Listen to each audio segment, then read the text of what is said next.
PGR Connections Radio presents.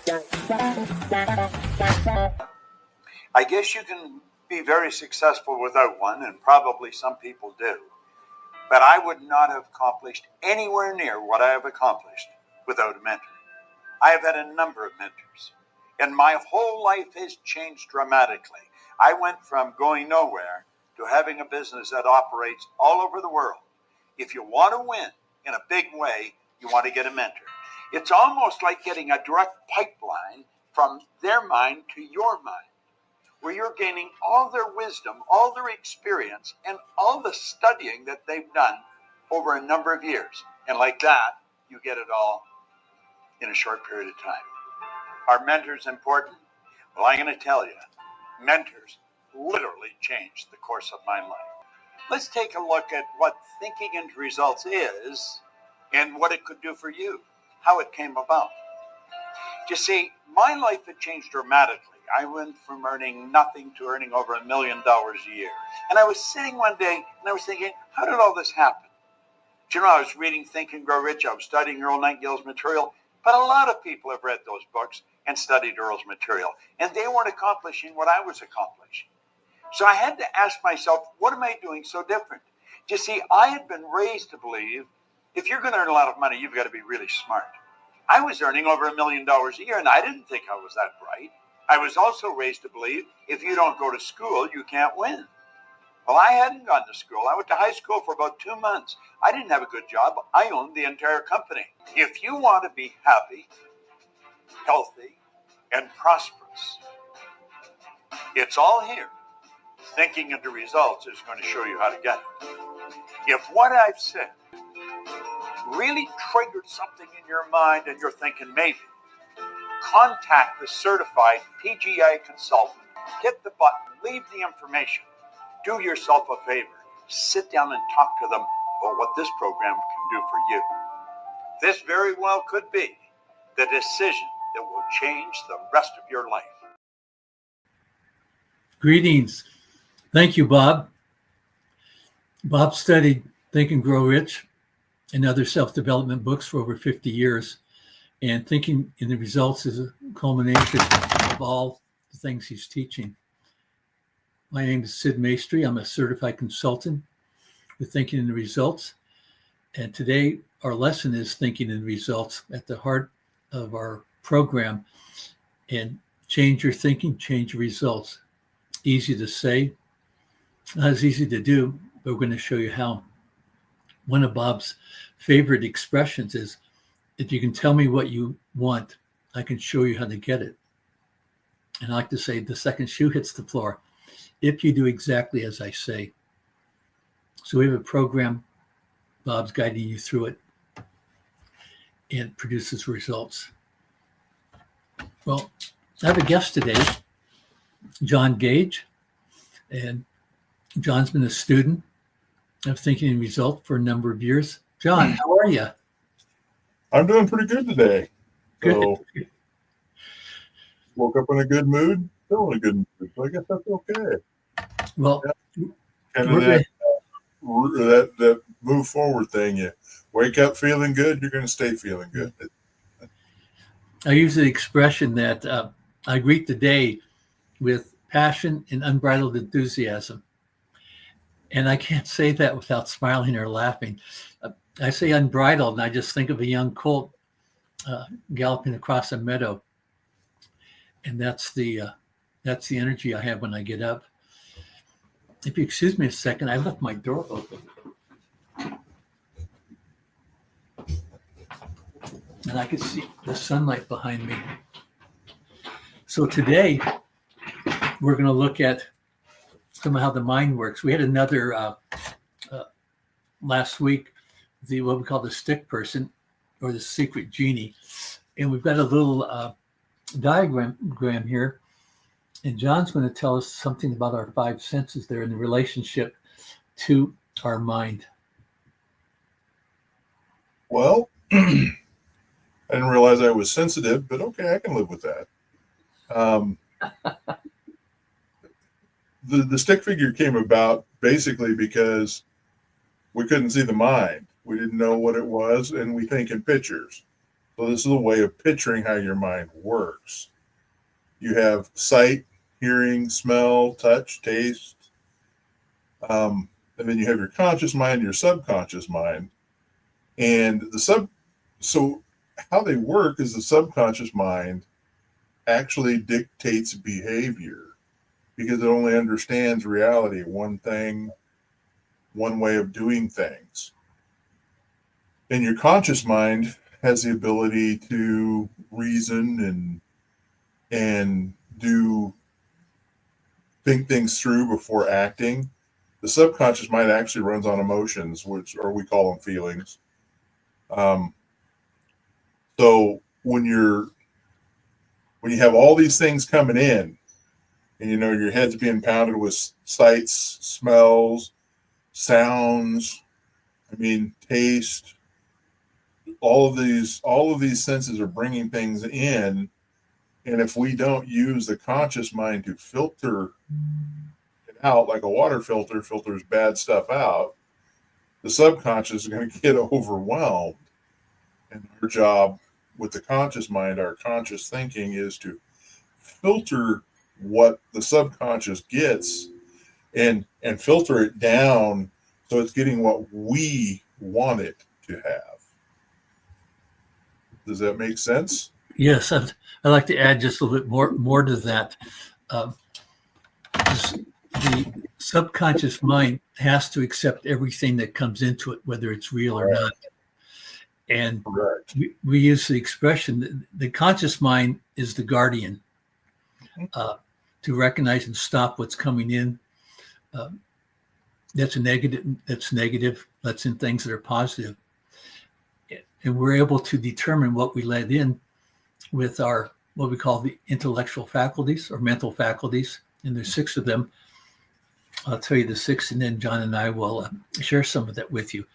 We have our memory, we have reasoning, we have perception, we have imagination, we have the will, and we have the intuition.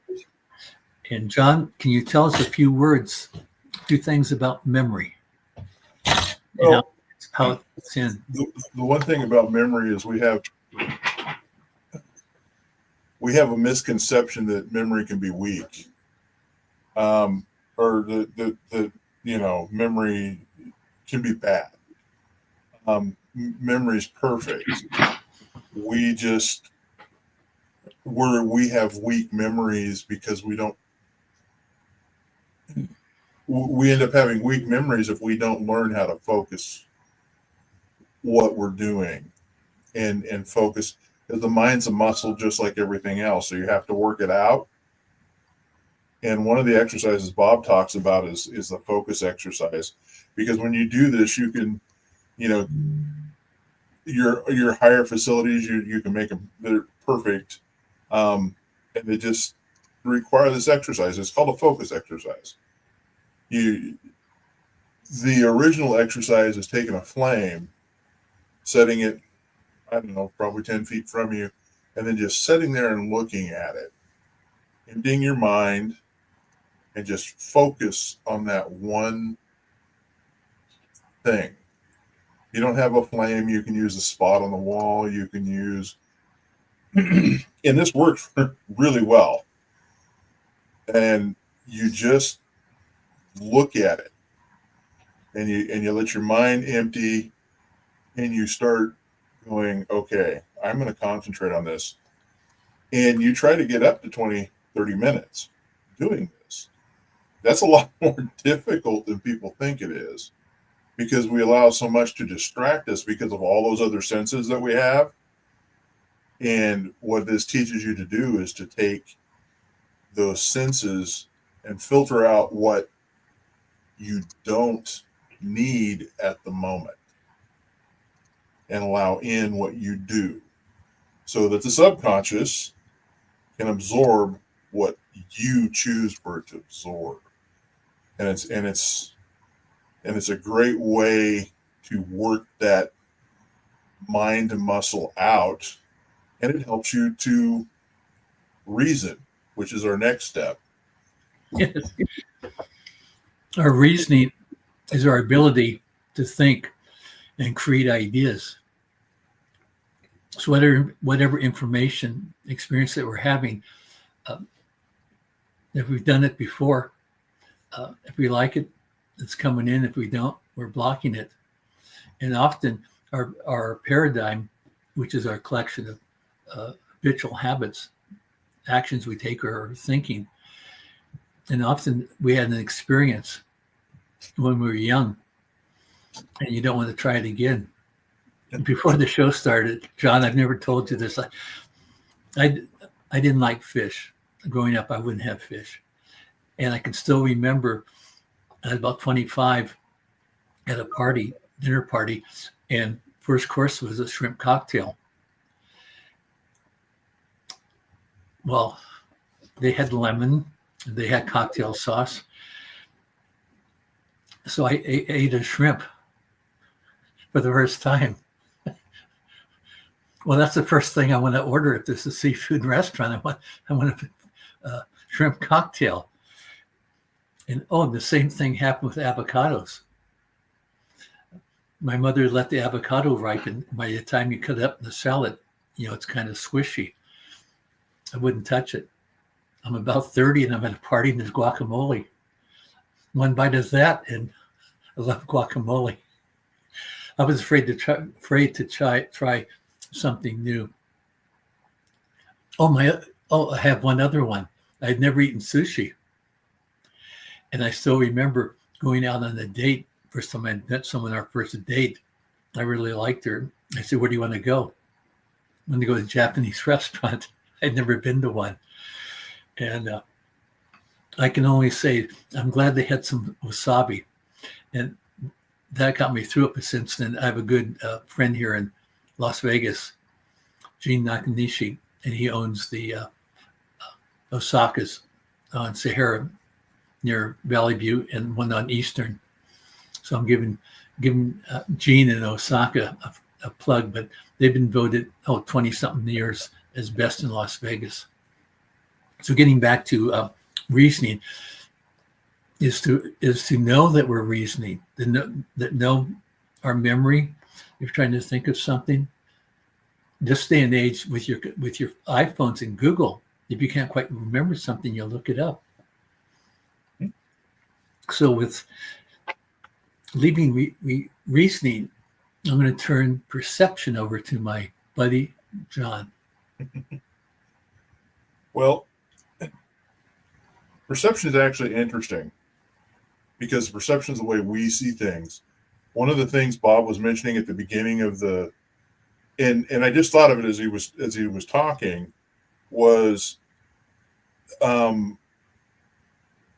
he was raised to believe. That's a perception. Because he wasn't that, yet he was doing the opposite of what he was perceived was the way it worked.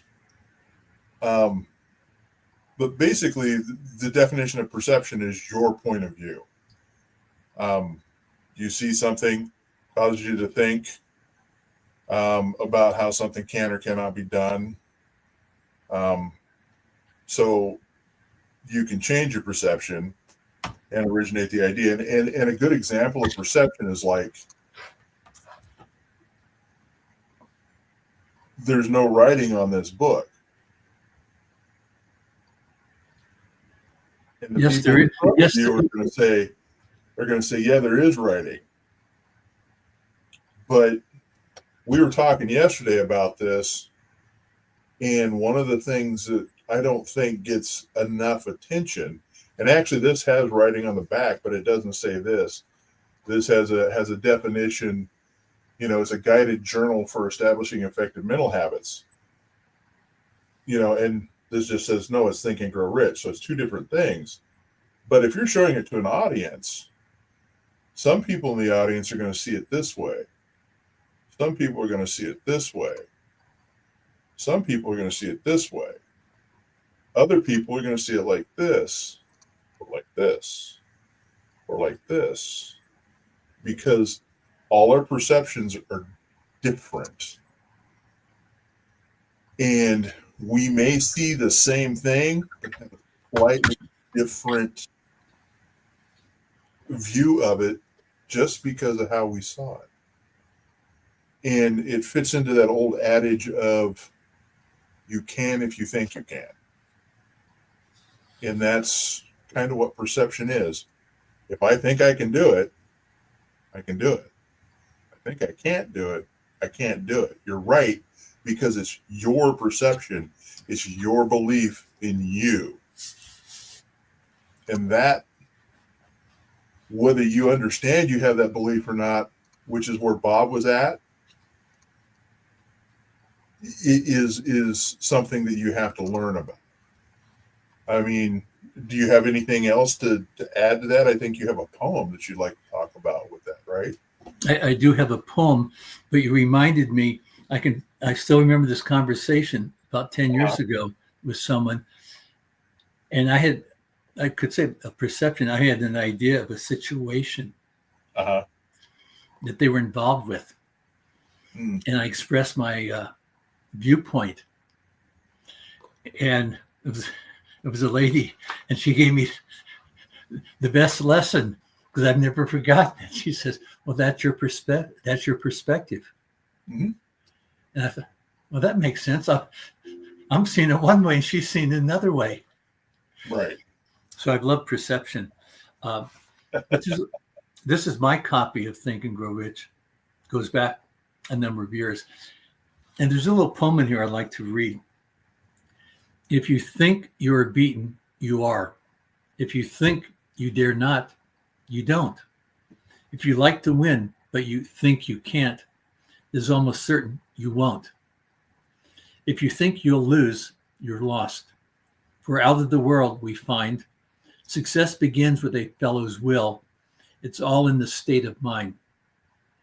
If you think you are outclassed, you are. You've got to think high to rise. You've got to be sure of yourself before you can ever win the prize. Life battles don't always go to the stronger or fastest man, but sooner or later, the man who wins is the man who thinks he can. The man who thinks he can.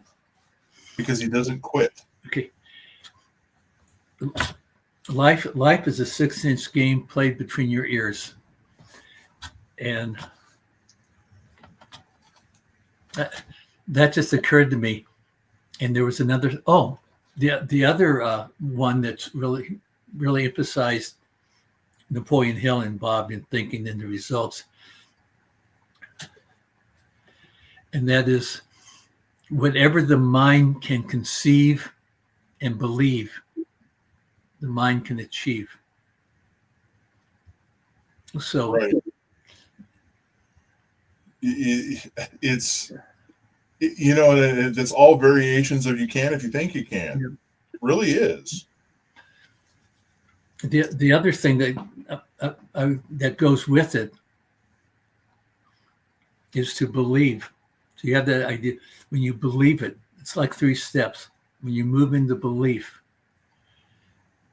and then it moves into you know you can do it, or you know you're going to get it, and third, you're going to expect it to happen. You already know it's coming. You know you're going to succeed.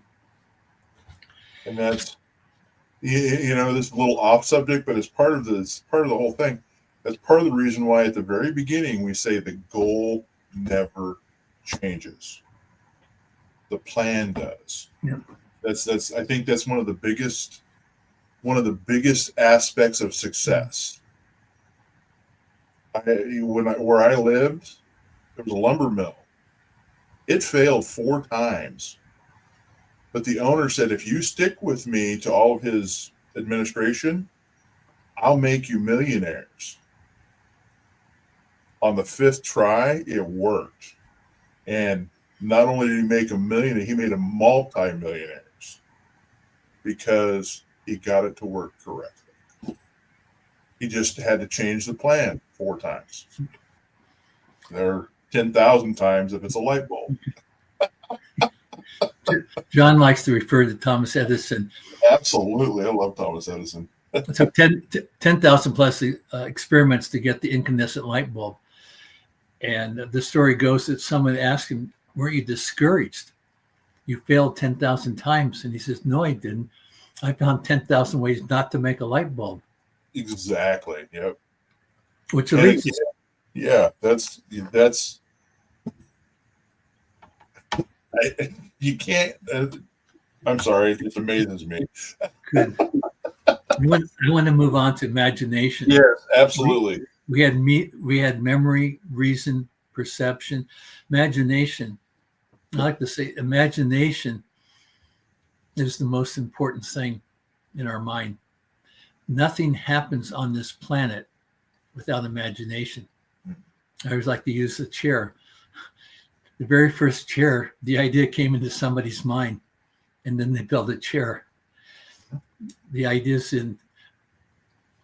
I like to say, it's everything is created 3 times. If I can kind of get on a soapbox here, I believe that everything is created in God's mind, and then it comes into man's mind, and then man manifests it. So I see it's a 3-step event. Imagination, nothing happens without it. And you can learn, you have imagination all the time, but to do it purposely, to think of a project, we use repetition. You've written down your goals and you're repeating your goals. Just the energy, it's coming off. You write it, you see it, you start speaking and listening to it, and you're sending out vibrations in the universe with the idea that you're working on. Imagination. I will give this back to John with will, which you touched on earlier, being able to focus. I would like to add something, John, and this is a study I read some years back, that when you're really focused and you're working on something and the phone rings and you answer it, someone puts their head in the door. If you're interrupted, it takes around 20 minutes to get back focused to that degree before the interruption. That's why it's important when you're studying, turn off the phones, close the door. and avoid those distractions. Exactly. You know, that's funny because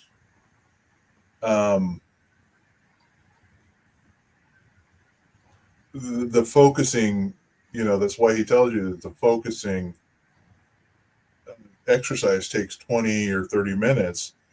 And actually, if you do that exercise, it's like working a muscle.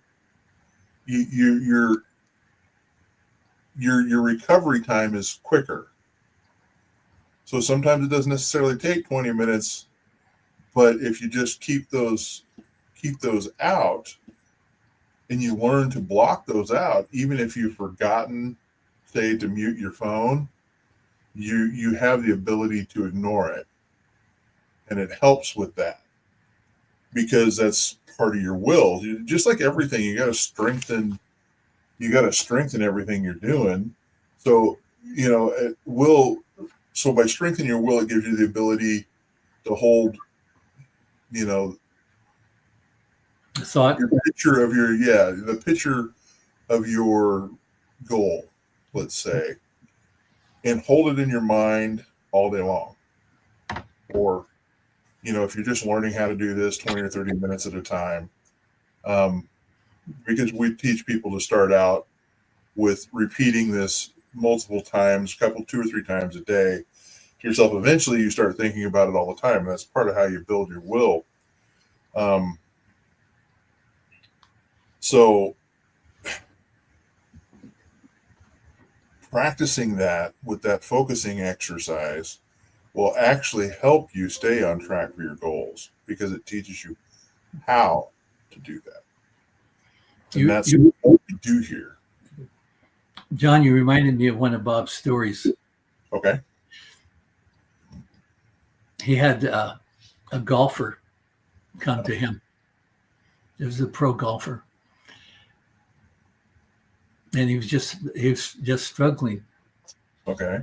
In the conversations, he just wasn't able to concentrate. He was being distracted. Whatever the mind's doing when you're getting ready to tee up the ball. And he told him to put a dot, not because they in a hotel. So go back to your hotel, put a little dot on the wall, and sit in a chair, 5 or 6 feet from it, and just focus on that. And maybe it's only 30 seconds, and you come back, keep coming back, and you're going to spend 10 minutes or more to build up your concentration. And he went out. I don't know if he won the tournament, but he thanked him and went out and was hitting the ball a lot better. And Bob liked that story. And it reminds me of at basketball, guys get to the free throw line in the visiting gym, and everybody's behind the basket, waving all kinds of that's Mm-hmm. And they have to train themselves to just focus on that rim and shoot their shot.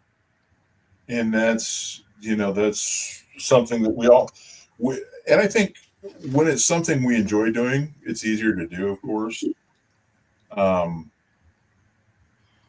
But we all do it to some extent naturally. It's when you want to accomplish something that you don't understand how to accomplish, or don't necessarily want to put the work in but need to. It's something that you need to strengthen so that you can, because we say all the time on this program, people who want something they never have to be willing to do something they've never done. Like willpower. Eating a shrimp cocktail for the first time. Our last factor, I'm looking at the clock up in the corner there, the intuitive factor. We all know about our intuition. And we would describe your intuition as a feeling. And intuition sends a vibration of this feeling into the mind. And then we get to make a choice. I always think of the multiple answer test, A, B, C, or D. Right. And you're not really sure about it. But the first one that you think, and then you change your mind because you weren't sure. But if you trust your intuition, my experience is the first thought is the correct one. Mm-hmm. I used to sell mattresses, and one of the things. We have 2 minutes, John. Do you want to save that?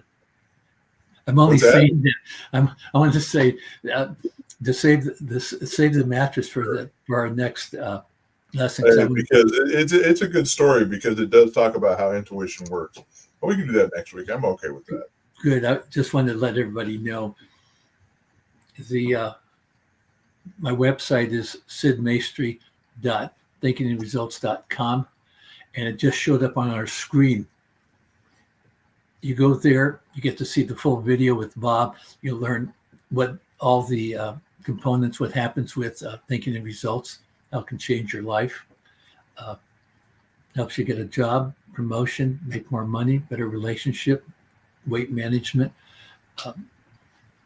If you got an issue and you want help, it all starts in your mind. Thinking and results, you're going to have to change your thinking, and we're going to show you how to do that.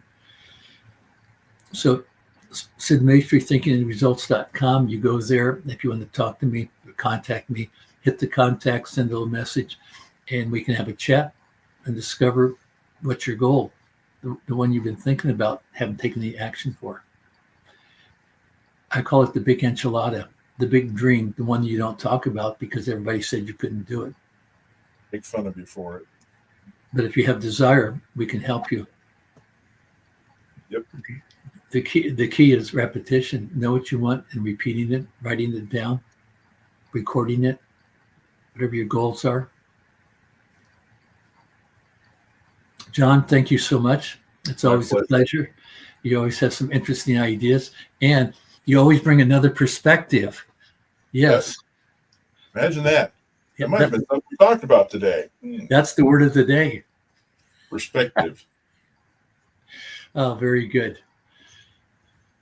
Next week, we'll be back with your self-image.